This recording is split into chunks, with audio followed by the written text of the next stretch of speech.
Hello, this video is intended to show you the basics on creating a paragraph that has a topic sentence, some supporting details, and a good closing sentence.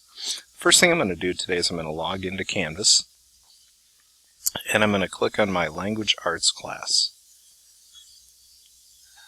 From this point, I'm going to go into the module, and then I'm going to locate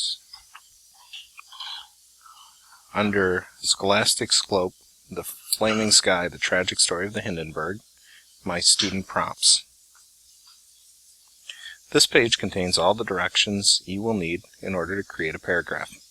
The directions here talk about creating a topic sentence, including sentences to support your topic sentence, and then a concluding sentence. Just a reminder that sentences must be in your own words.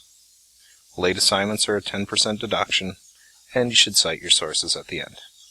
Our three prompts deal with the tragedy of the Hindenburg. The first one talks about Werner Franz's experience. The second one, how Zeppelins have changed over time.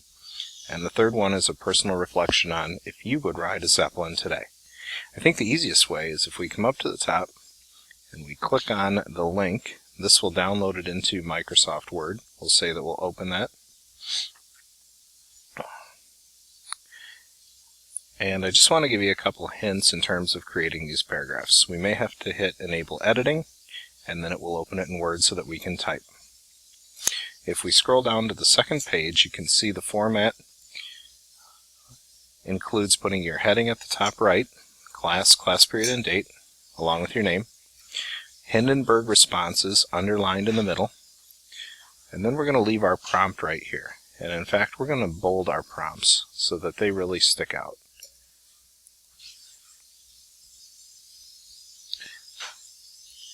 Now, when we go in and we take a look at our first prompt, describe means talk about, tell about, give us the history of 14-year-old Franz Werner's experience on the Hindenburg. So in other words, where did he start, what happened to him, and where did he end? So if we think beginning, middle, and end, we may just want to think at the beginning of the article, what was going on with Franz?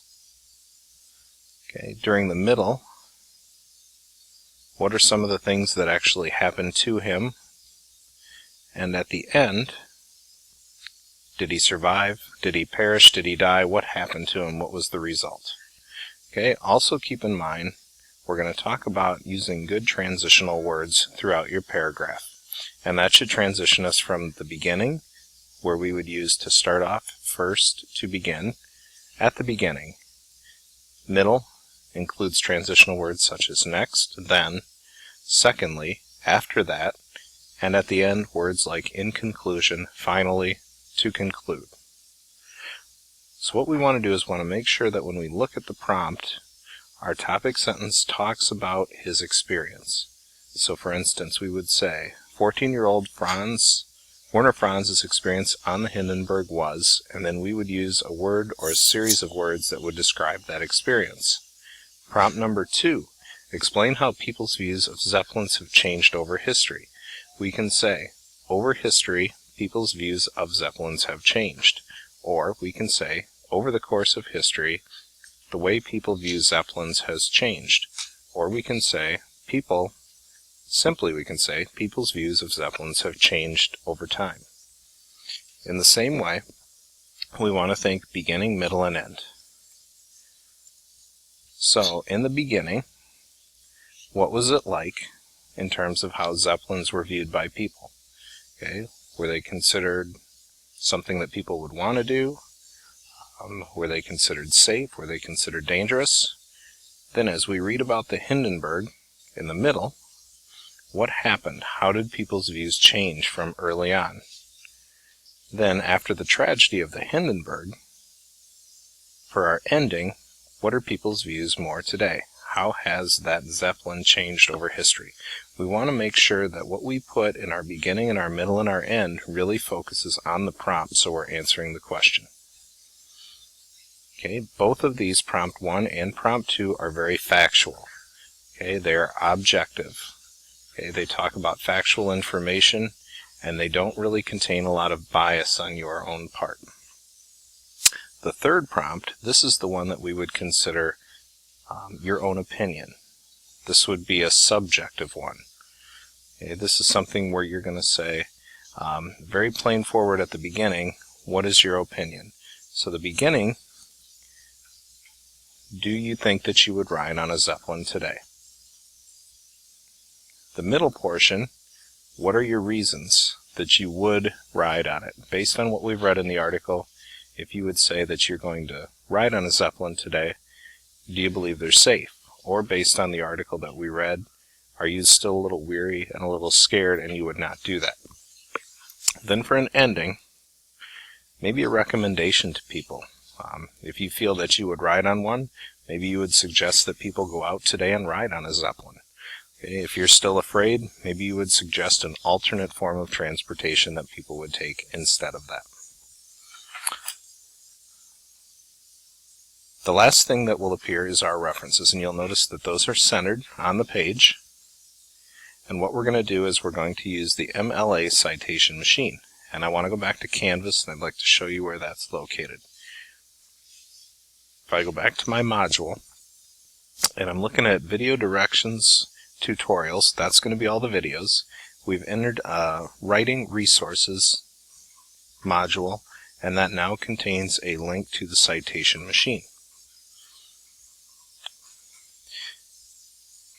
If it doesn't pop up in the window, we can click on the title, Citation Machine, and that will take us out to the internet, and it will open up a separate tab for Citation Machine. Remember that we want to use MLA, the Modern Language Association.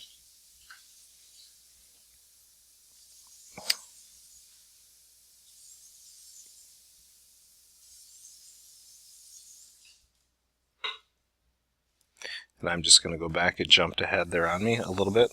Okay, but when we come into the page, it says choose our style, and we want to choose that MLA style.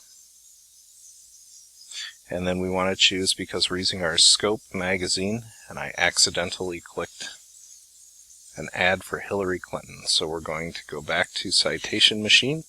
We're going to click on our magazine, and we're going to fill in as much information as we possibly can.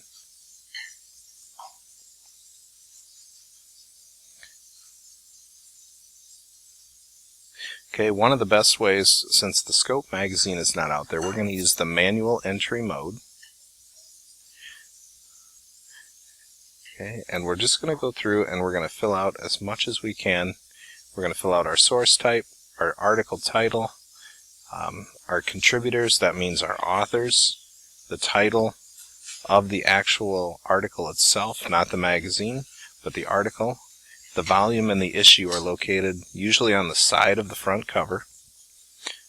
Date published, we will not have a day for Scope, but sometimes they'll give you an actual day that the article is published. The month, we will be able to find the year, the start and the end pages. And then we're going to click Create Citation. When that citation comes up, we'll be able to copy and paste that back to our actual document. When we put our two references in this time, we'll have alphabetically by author's last name. So once the citations are pasted in, you'll want to make sure that you look at your author's last names, and alphabetically the one that comes first should appear first in your reference section. As you work through this, a couple keys to remember. Just make sure that your information that you type in your paragraph should be about 5 to 10 sentences for each prompt. And make sure that information goes back and deals directly to the prompt you're typing about. Beginning, middle, and ends relate to the prompt you're writing about. Beginning, middle, and ends relate back to your prompt. And in the third one, that's a personal reflection. So lots of personal pronouns there. I, me, and my. Best of luck as you write these 3 prompts. Remember to take a look at the due date, because there is a 10% deduction if your prompts are posted later than the due date onto Canvas. Please make sure that you do ask if you have any questions. Good luck and happy typing.